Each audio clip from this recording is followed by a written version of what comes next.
Olá, estamos mais uma vez aqui na nossa classe Esther, na Escola Bíblica Dominical da Igreja Batista Bíblica em Valparaíso. E é com muita alegria que vamos dar continuidade ao nosso estudo sobre o livro de Jonas. Mas antes de iniciarmos, vamos orar para que Deus, através do seu Espírito, revele a nós as lições que Ele realmente quer que nós aprendamos. Senhor, nosso Deus, nosso Pai, muito obrigado, Senhor, pela liberdade que temos de aprender da Tua Palavra, Senhor. Obrigado, Senhor, por tudo que o Senhor tem revelado a nós que o Senhor é. E abençoa-nos, Senhor, para que a gente possa usufruir dessa presença, Senhor, Tua na nossa vida, Pai. É isso que eu te peço em nome de Jesus, nosso Salvador. Amém. Bem, a semana passada nós vimos na nossa segunda aula, e se você não teve a oportunidade de assistir, eu indico que você veja, está aqui no nosso canal, né? Nós vimos que Jonas resolveu não cumprir aquela missão que Deus estava dando a ele e, de uma maneira inútil, ele resolveu fugir de Deus. Ele foi para Tarsis, que era o ponto mais distante conhecido e exatamente o oposto do que ficava o lugar para onde Deus queria que ele fosse, que era Nínive. Nós vimos que ele pode ter achado que estava dando tudo muito certo na vida dele, que as portas estavam se abrindo, porque ele encontrou um barco, ele tinha dinheiro para pagar a passagem e ele foi então para Tarsis. Mas Deus, na sua soberania, ele mandou uma grande tempestade e vento para aquela viagem de Jonas. E nós paramos ali, vendo que desobediência acaba trazendo grandes tempestades para a nossa vida. Então hoje nós vamos ver mais um pedaço dessa história, que está aí lá em Jonas, capítulo 1, nos versos, a partir do verso 4, nós vamos ler. Diz assim: Mas o Senhor enviou um forte vento sobre o mar e caiu uma tempestade violenta, de modo que o navio estava a ponto de se despedaçar. Então os marinheiros tiveram tanto medo que cada um clamou ao seu Deus e atiraram a carga do navio no mar para deixá-lo mais leve. Mas Jonas havia descido ao porão do navio e, tendo-se deitado, dormia profundamente. O capitão dirigiu-se a ele e disse-lhe: Que fazes tu dormindo? Levanta-te, clama ao teu Deus. Talvez assim ele se lembre de nós para que não morramos. E cada um dizia ao seu companheiro: Vinde e lancemos sortes para sabermos quem é o culpado por essa tragédia que nos sobreveio. Então lançaram sortes e a sorte caiu sobre Jonas. Então lhe disseram: Declara-nos agora por culpa de quem nos sobreveio esta tragédia. Que ocupação é a tua? De onde vens? Qual é a tua terra? E de que povo tu és? Ele lhes respondeu: Eu sou hebreu, adorador do Senhor, o Deus do céu, que fez o mar e a terra seca. Então os homens ficaram com muito medo e disseram: Que é isso que fizestes? Os homens sabiam que ele fugia da presença do Senhor, pois lhes havia contado. Ainda lhe perguntaram: Que te faremos para que o mar se acalme? Pois o mar ia se tornando cada vez mais tempestuoso. Ele respondeu: Pegai-me e lançai-me ao mar, e ele se aquietará, pois sei que esta grande tempestade vos sobreveio por minha causa.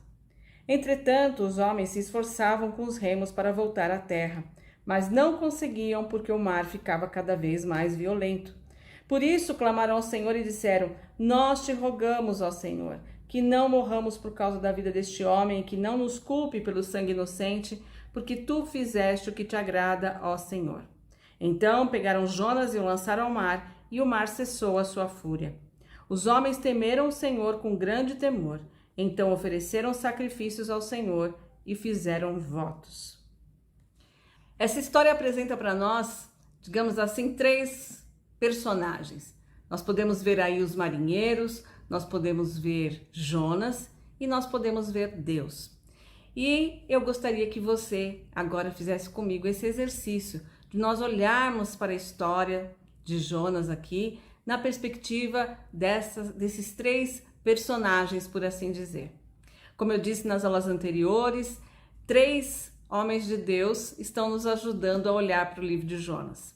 Nós estamos utilizando o livro do pastor Augusto Nicodemos, Nós estamos utilizando o livro de Tim Keller e o livro de Hernandes Dias Lopes, os 3 livros que falam sobre a vida de Jonas.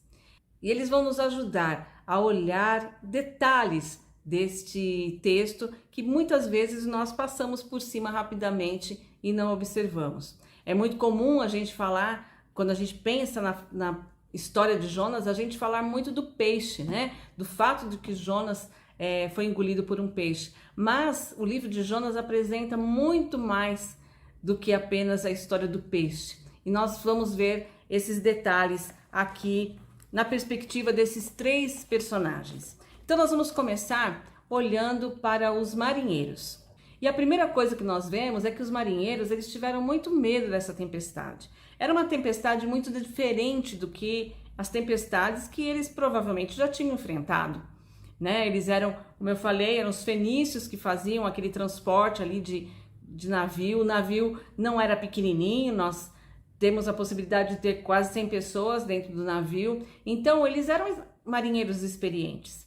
No entanto, eles viram que aquela tempestade tinha algo de sobrenatural. Não era uma tempestade comum e eles temeram realmente por aquela tempestade. Eles tiveram discernimento de perceber que aquela tempestade não vinha naturalmente, mas que ela era produto de algum Deus muito irado. Era comum para eles verem em todos os fenômenos da natureza ações de deuses, né? O Deus da colheita, o Deus da água, o Deus, enfim. Então eles sabiam que aquilo estava vindo de uma maneira muito diferente e que devia ser produzida por algum Deus. Por isso é que eles se reúnem e começam a clamar cada um a seu Deus. Eles tiveram o discernimento que aquilo era fruto de pecado e que a mão de algum daqueles deuses estava pesando sobre eles. Então, o que eles fizeram? Eles agiram.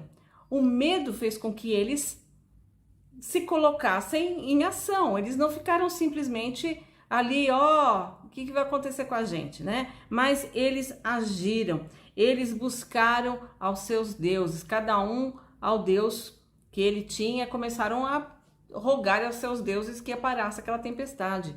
Eles também se livraram das cargas, isso era comum, né? Quando um barco está com problema, você tentar torná-lo mais leve. Então, eles começaram a jogar as cargas no mar.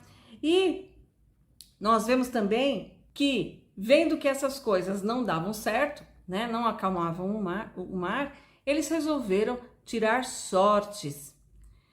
Era muito comum se fazer isso naquela época. E no Antigo Testamento, a gente vê que não foi só essa ocasião em que ocorre isso, de tirar a sorte para ver quem que era o culpado.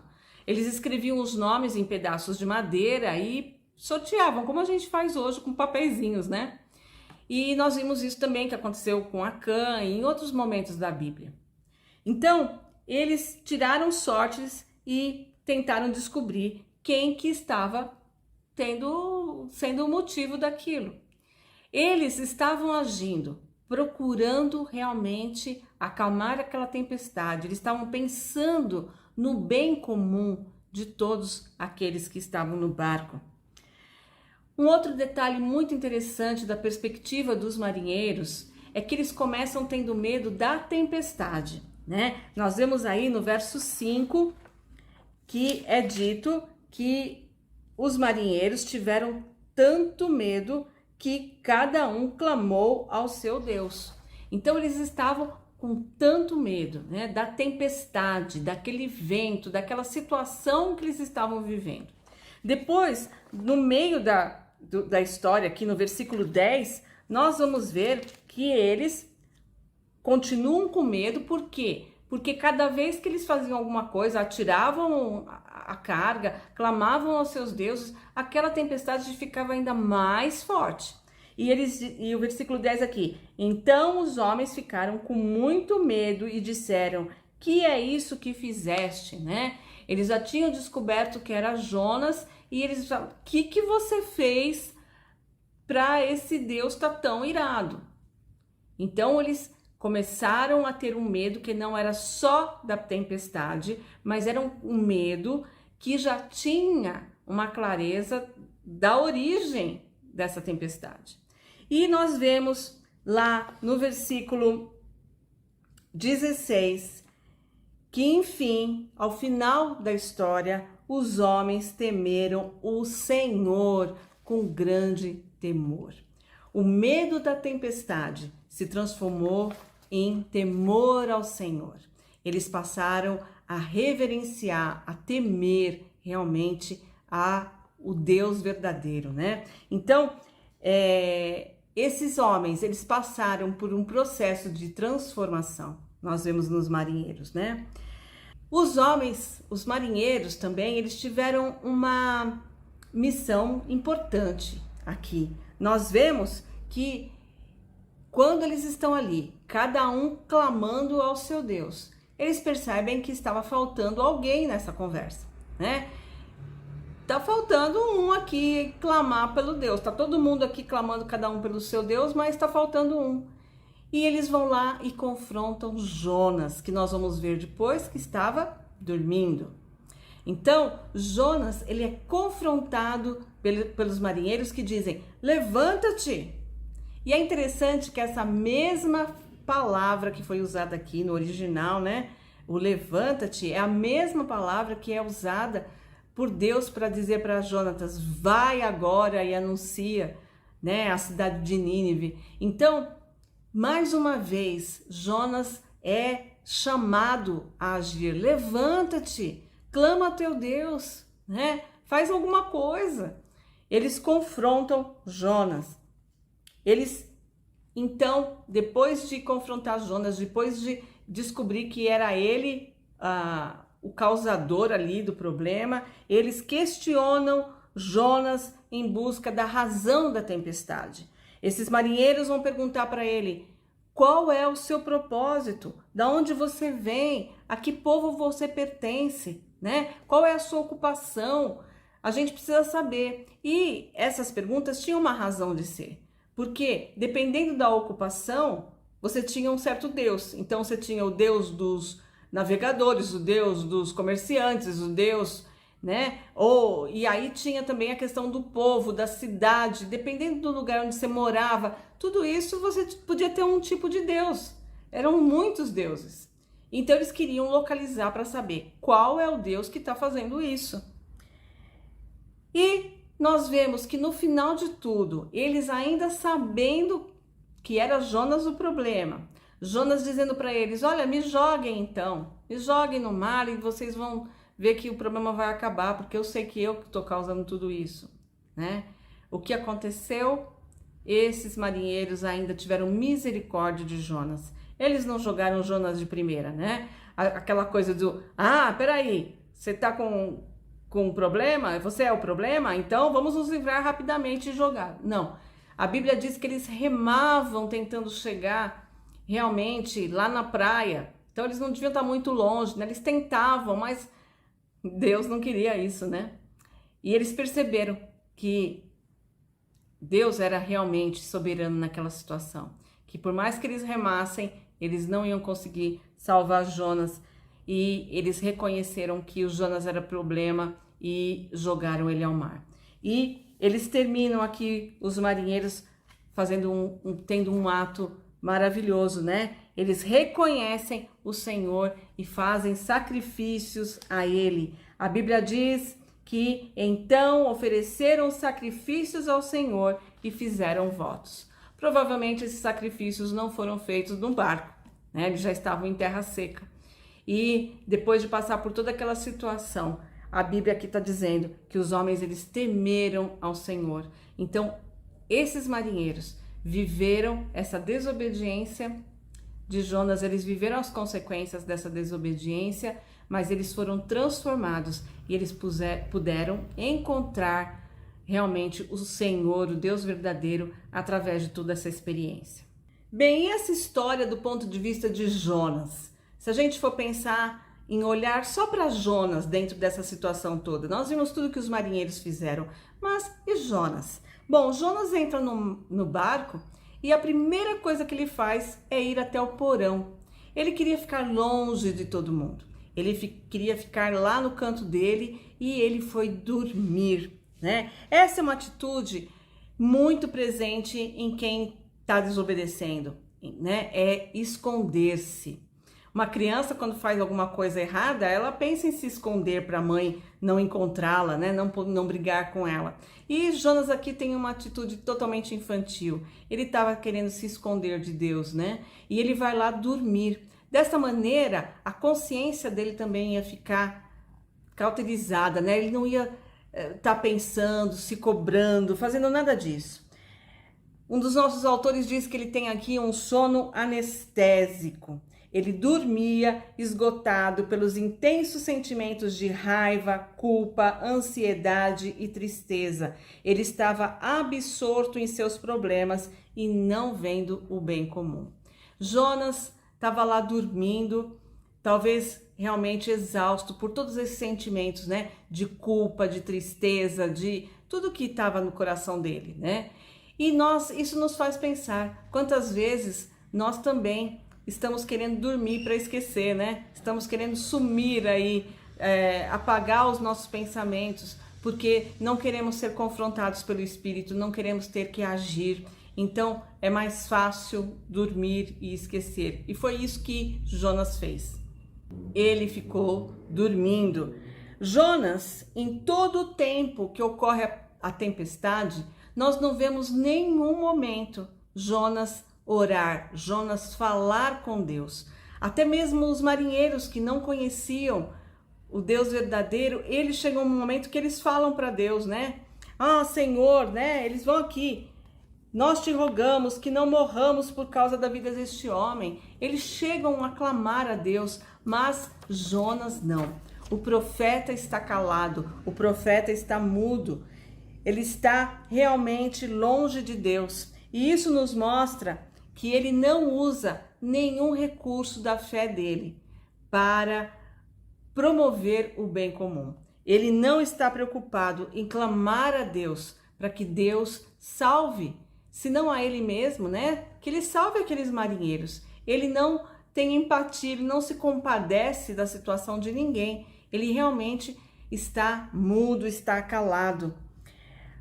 Uma coisa muito triste que nós vemos aqui é Jonas sendo confrontado pelos ímpios. No verso 10 diz: então os homens ficaram com muito medo e disseram: que é isso que fizeste?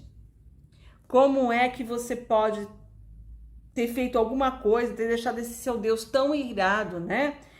Ele, Jonas, não prega para os ímpios, que foi o que Deus quis que ele fizesse, mas os ímpios é que pregam para ele, né? O que você fez para você estar nessa situação? Jonas então recebe muitas perguntas aqui. Qual é a tua ocupação? De que terra você vem?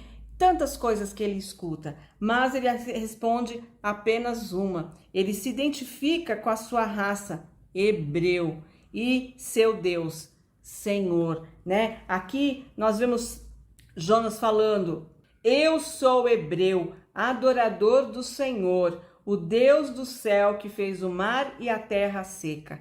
Esse Senhor aqui no original tá como Javé, né? Então ele está dizendo: eu sou hebreu e eu sou adorador do Deus verdadeiro. Que cara de pau, né? Falar que é um adorador do Deus verdadeiro, mas no entanto não estava disposto a obedecer a esse Deus a quem ele diz que adorava. Então, Jonas, ele esconde que ele é um pregador, que ele é um profeta. Ele só se identifica como hebreu e adorador do Senhor, mas ele não fala que ele é um profeta, ele se cala. Nós vemos que ele foi extremamente incoerente. Ele fala: o Senhor do mar e da terra. Ele recita o credo aí, mas ele prefere morrer a viver de acordo com esse credo que ele proclama. Jonas não demonstra nenhum temor, nenhuma oração, nenhum pedido de socorro. Normalmente, quando eles se referiam, eles falavam: o Senhor da terra, dos céus e do mar. E Jonas aqui, ele coloca o mar primeiro. Ele mostra para aqueles marinheiros que Deus era o dono soberano do mar, né? Que ele era o criador do mar. Mas, apesar dele reconhecer tudo isso, ele ainda assim achava que podia fugir daquilo que Deus tinha determinado na vida dele.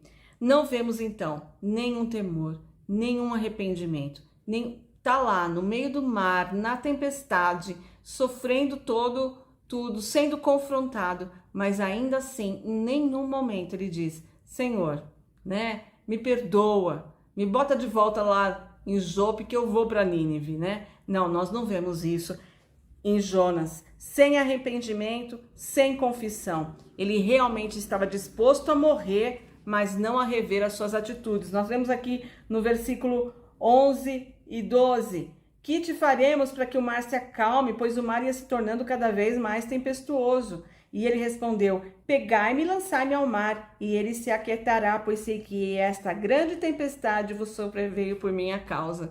Olha, me joguem no mar. Ele sabia que no mar, com uma tempestade, com um vento daquele, ele não sobreviveria. Mas realmente ele estava mais disposto a morrer do que a fazer aquilo que Deus tinha falado para ele.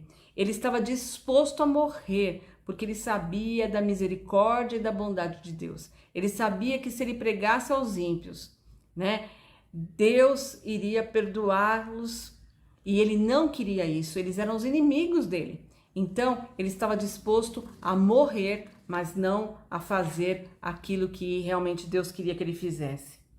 Ao falar para jogarem ele no mar, ele não pensou em Deus. Em nenhum momento ele pensou em restabelecer o relacionamento dele com Deus. Não, ele estava pensando em salvar os marinheiros. Uma primeira fagulha aí, né, tinha acendido no coração de Jonas. Ele estava começando a olhar para outras pessoas, não estava olhando só para si mesmo. Mas, apesar disso, né, ele ainda não teve nenhum movimento para se arrepender de fato, para mudar a sua história. Não, ele estava lá, fincando o pé naquilo que ele realmente queria. E agora vamos olhar aqui para a ação de Deus nesse trecho da história. A primeira coisa que nós vemos claramente aqui Deus agindo, ele está agindo lá na tempestade, né? Ele está enfurecendo a tempestade, ele está mandando o vento mais forte, mas nós vemos um momento em que Deus realmente age, que é na hora que lança-se a sorte.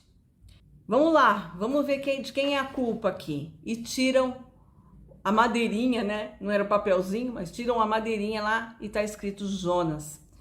Não foi por acaso, gente. Não foi um azar. Ixi, olha que azar que Jonas teve, né? Na hora de tirar lá o nome, tinha Jonas. Não. Talvez se você olhasse todas as madeirinhas, estavam todas escritas Jonas, né? Pela mão de Deus. Mas, na verdade, Deus encaminhou para que o nome dele fosse retirado ali. Deus tirou Jonas do anonimato. Deus mostrou àqueles marinheiros que era Jonas que estava realmente desobedecendo, que era Jonas o motivo da tempestade.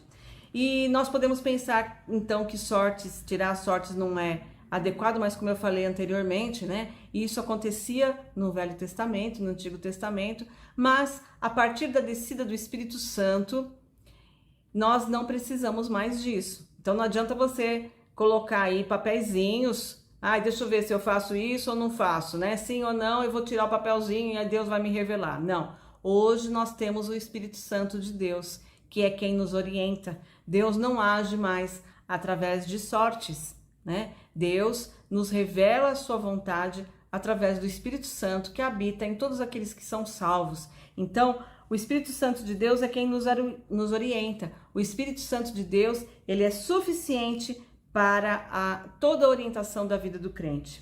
Então Deus age tirando Jonas desse anonimato. A outra coisa que Deus faz, Deus usa a desobediência de Jonas como um instrumento na vida dos marinheiros. Ele age através dos meios, sem os meios e apesar dos meios. Então, apesar de um profeta fujão e desobediente, de ele estar pesando a mão ali, ele usou aquela mesma tempestade para que aqueles marinheiros reconhecessem quem era o Deus verdadeiro, tanto a tal ponto deles chamarem Deus de Senhor e de realmente oferecerem sacrifícios e fazerem votos ao verdadeiro Deus. Deus, ele teve misericórdia dos marinheiros. Se ele quisesse, gente, se a intenção dele era simplesmente colocar Jonas na boca do peixe, ele poderia ter feito aquele barco virar, todos aqueles marinheiros morrerem e colocar Jonas na boca do peixe. De uma certa forma, foi isso que Deus fez com Noé. Ele colocou Noé dentro da arca com a sua família e todos os outros pereceram. Porque Deus, ele é soberano na forma dele agir, né? Então ele teve misericórdia dos marinheiros. Ele resgatou aqueles marinheiros, colocou eles em terra segura, em terra seca, né? Assim que Jonas é jogado ao mar, a tempestade cessa, tudo acaba. Então Deus salvou os marinheiros. Então nós vemos que durante toda a história, não é só os marinheiros que estão agindo, não é só Jonas que está ali naquela história sem agir, né? Mas Deus está agindo em todos aqueles detalhes.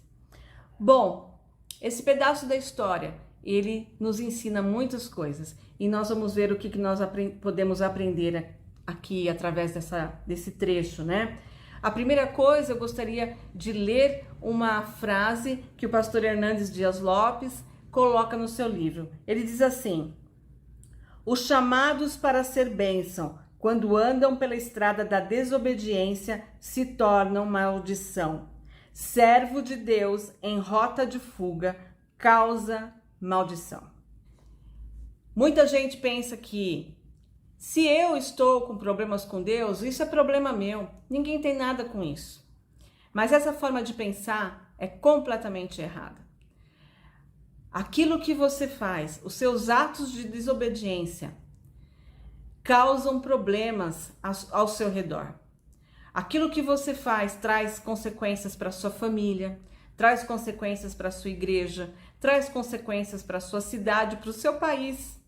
O pecado na sua vida traz consequências para todos que estão ao seu redor. Você foi chamado para ser bênção no seu trabalho, para ser bênção na sua família, para ser bênção na sua igreja. E quando você desobedece a Deus, quando você foge de Deus, foge daquilo que Deus ordena a você, né? Quando eu faço isso, eu estou trazendo para todos ao meu redor maldição. Os marinheiros foram salvos sim no final, mas eles tiveram perdas. Eles perderam a sua carga, eles perderam tempo de viagem, né? Eles tiveram atrasos, eles quase perderam a vida. Tudo isso por quê? Porque Jonas desobedeceu. Eles tiveram que viver os danos materiais, mas além disso, medo e angústia. Então, você deve pensar nisso, né? Quando você desobedece, você está trazendo para as pessoas ao seu redor maldição. Quando um servo de Deus coloca o pé na estrada da desobediência, ele perde a autoridade para falar e se acovarda. Crente em pecado não consegue orar, não consegue testemunhar. Isso aconteceu com Jonas. Nós vimos aqui que Jonas calou-se. Jonas não falou sobre o seu Deus, Jonas não orou, e é isso que acontece quando nós estamos em desobediência. Nós não conseguimos orar. Você pode até recitar orações rotineiras. Ah, não, eu consigo orar sim. Olha aqui, ó. Senhor, muito obrigado por esse alimento. Amém. Não estou falando dessa oração. Estou falando daquela conversa íntima com Deus. Quando o Espírito Santo revela a nós o nosso pecado, a nossa desobediência, quando ele nos constrange a buscar a confissão, o arrependimento, né?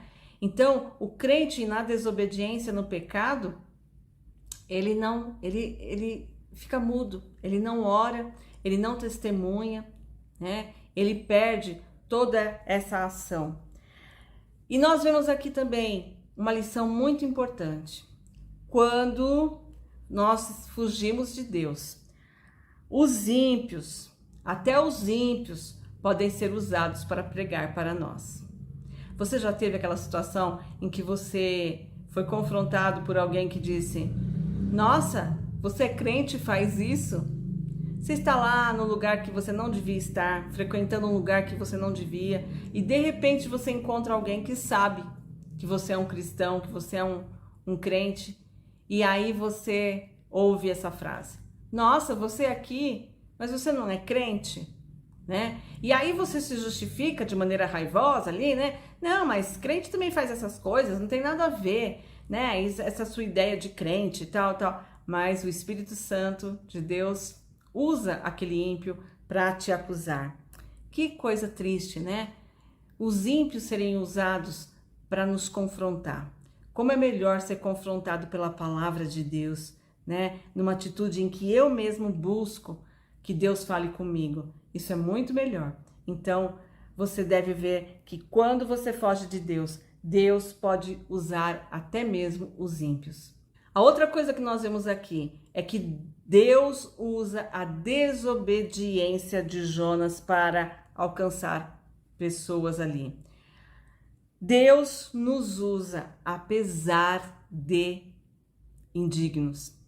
Então, às vezes você pode pensar assim: ah, não, eu só vou falar de Jesus para alguém quando eu estiver com a minha vida espiritual muito em ordem, quando eu estiver totalmente com Deus, quando ele for o Senhor absoluto da minha vida, né? E Satanás, ele é tão ardiloso que ele nos acusa do pecado, ele quer mostrar pra gente que a gente não serve para o serviço porque a gente tem erros, a gente tem pecados, a gente tem coisas, né, que não são dignas. Mas eu quero dizer para você que Deus usa as situações apesar da nossa indignidade e dos nossos pecados. Os pastores não são santos, perfeitos e que por isso que eles pregam. Os professores de escola dominical não são perfeitos mesmo, né? Longe disso.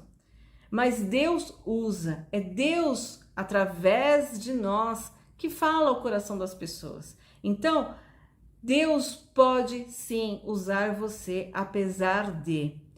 E é por conta dessa nossa indignidade que quando há vitória, quando pessoas são transformadas, quando pessoas chegam aos pés de Jesus, a vitória é sempre dele e nunca nossa. Nunca acredite que os resultados positivos de um ministério são por sua conta, por sua capacidade, pela sua inteligência, pela sua forma de falar, pelo seu talento.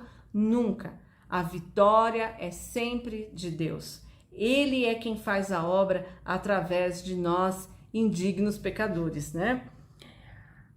A outra questão muito importante que os autores trazem para nós é que a Igreja de Cristo, eu não estou falando da Igreja Batista Bíblica em Valparaíso, mas eu estou falando que a Igreja de Cristo, ela tem que ser solução e não problema.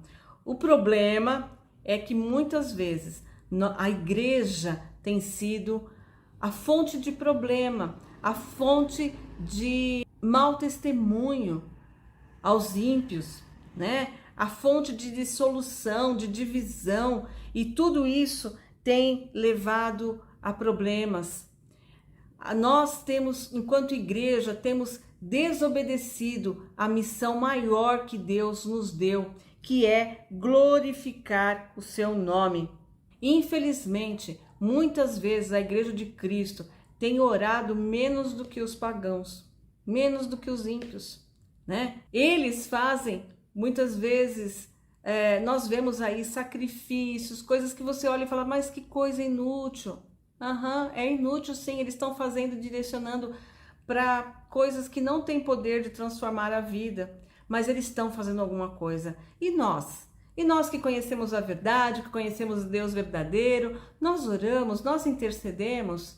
Nós estamos vivendo nesses últimos dias uma coisa terrível, que é uma guerra, né? Nós estamos vendo essa guerra aí, Ucrânia, Rússia, outros países se envolvendo, pessoas morrendo por causa disso. Nós tivemos também e temos ainda a questão da pandemia. O quanto que a Igreja de Deus tem realmente se prostrado, tem rogado, tem clamado, tem agido, não só orando, mas também fazendo algo por essas pessoas. Nós temos notícias de missionários que estão retirando crianças, né, de orfanatos, dos lugares da guerra. Quanto que nós temos contribuído com alguma organização séria para realmente transformar vidas, ajudar essas pessoas. Então, nós temos falhado na nossa missão e Deus quer que nós tenhamos empatia, que nós nos envolvamos com aqueles que sofrem. Nós temos uma responsabilidade aqui no nosso país de transformação, de ser agentes de solução e não problema. Não devemos ser nós, a simplesmente criticarmos, mas pensar o que podemos fazer. Deus quer ações generosas, justas, ações respeitosas em relação aos outros. Deus quer um Jonas que clame, um Jonas que também reme e não somente um Jonas que durma, Nós não podemos ficar dormindo, esperando os livramentos de Deus somente, mas entendendo que como igreja nós somos instrumentos da graça de Deus e nós também devemos agir. Nós devemos saber que pessoas de fora da comunidade da fé têm o direito de avaliar a igreja no que concerne ao seu compromisso com o bem de todos. Nós estamos no mesmo barco.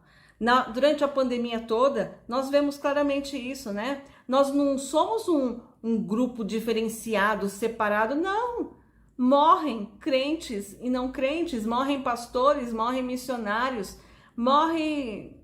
Então, nossas ações de nos preservarmos, de usar uma máscara, são coisas que nós fazemos para o bem comum. Nós não podemos achar que estamos à parte disso. E o problema de Jonas o tempo todo é considerar-se a parte daquilo. Ele não quer se envolver com Nínive. Ele é do povo hebreu, o povo escolhido de Deus. Ele não quer ir lá pregar para os ninivitas. Ele não quer se envolver com esses marinheiros. Ele quer estar à parte. E essa não é a missão que Deus deu a nós.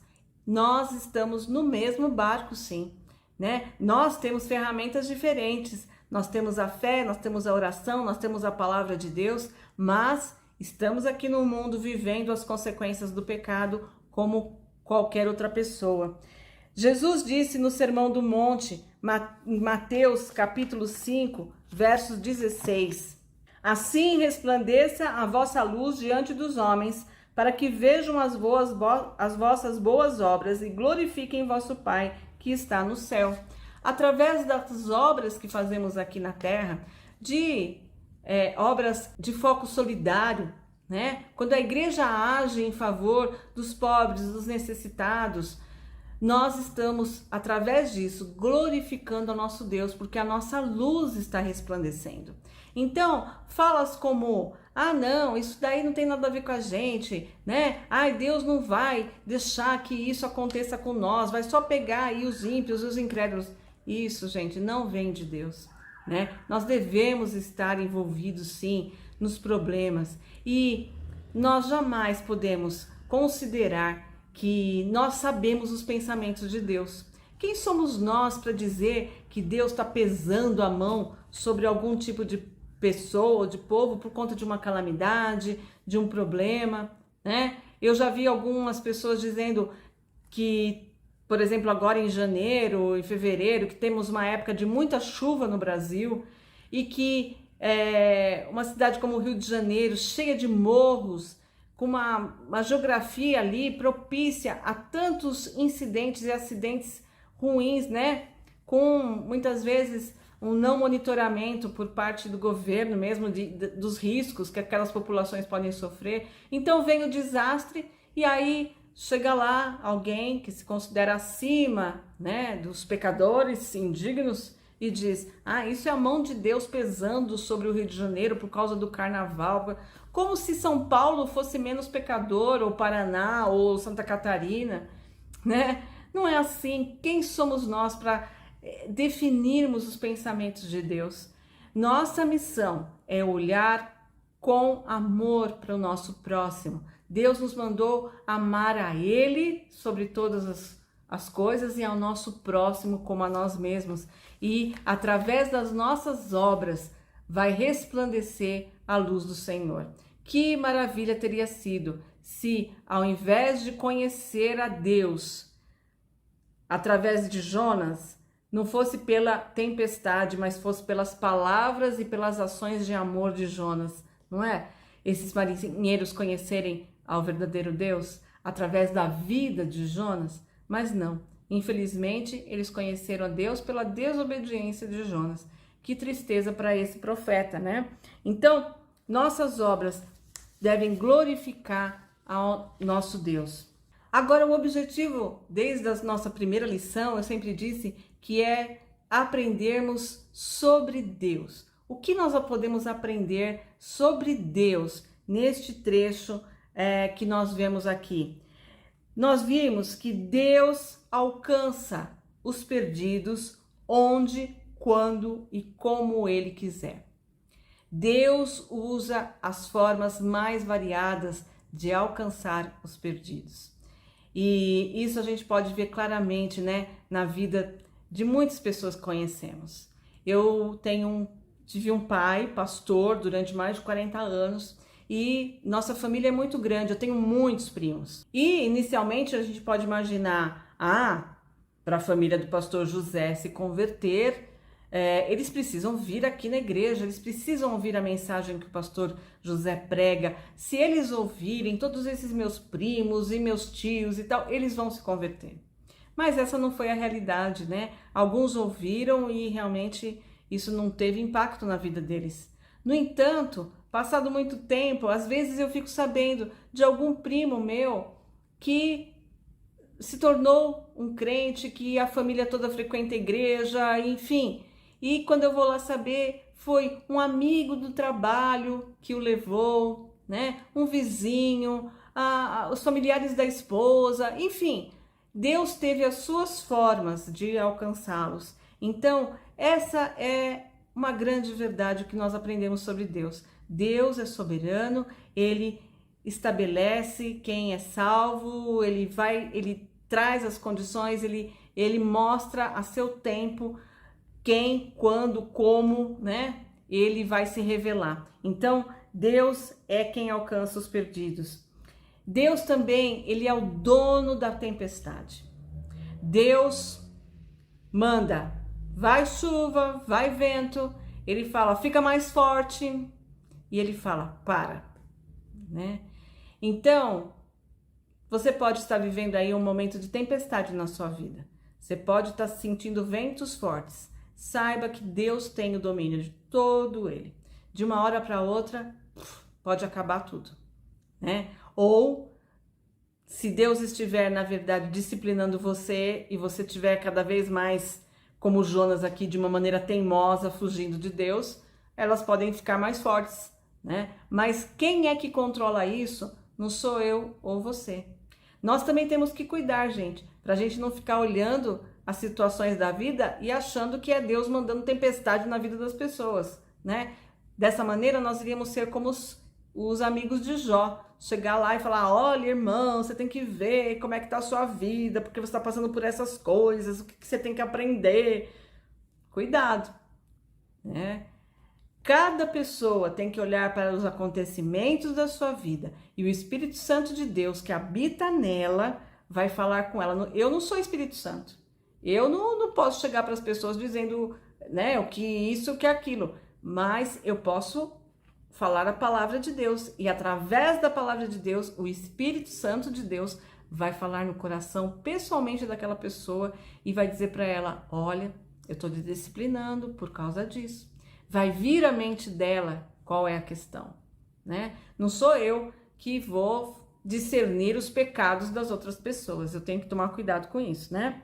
Então, nós podemos aprender essas coisas sobre Deus. E eu gostaria de fechar essa aula de hoje com 3 frases que o pastor Hernandes Dias Lopes fala sobre Deus. Ele diz assim, se Deus é onipresente, e Ele é, fugir da sua presença é a mais consumada loucura. Você crê que Deus é onipresente? Ele está em todos os lugares? Então, como assim fugir dele? Eu não vou mais na igreja porque assim eu não escuto nada sobre Deus, eu vou ficar aqui na minha. Não vou mais encontrar com nenhum irmão crente, não quero mais papo com ninguém, porque assim é uma forma. Vou sair do grupo da igreja, né, do WhatsApp, não vou mais assistir nenhum vídeo de pregação, de nada, porque eu não quero ficar ouvindo de Deus. Saiba que Ele vai usar até as pedras, né? Mas Ele vai falar com você, Ele é onipresente, Ele está em todos os lugares. Então, isso é uma loucura, você querer fugir de Deus. Se Deus é onipotente, ou seja, Ele tem todo o poder e Ele opor-se ao seu propósito é a mais insana das decisões. Deus vai realizar o que Ele quer. Ele vai realizar na sua vida o que Ele quer. Deus não se submete à nossa vontade. Eu vou tentar até onde a Laís deixar. Não existe isso. Ele é muito, muito, muito, muito além de mim. E o seu poder é maior do que tudo no universo. Então não há nada que impeça de se cumprir os propósitos que Deus quer na minha vida e na sua.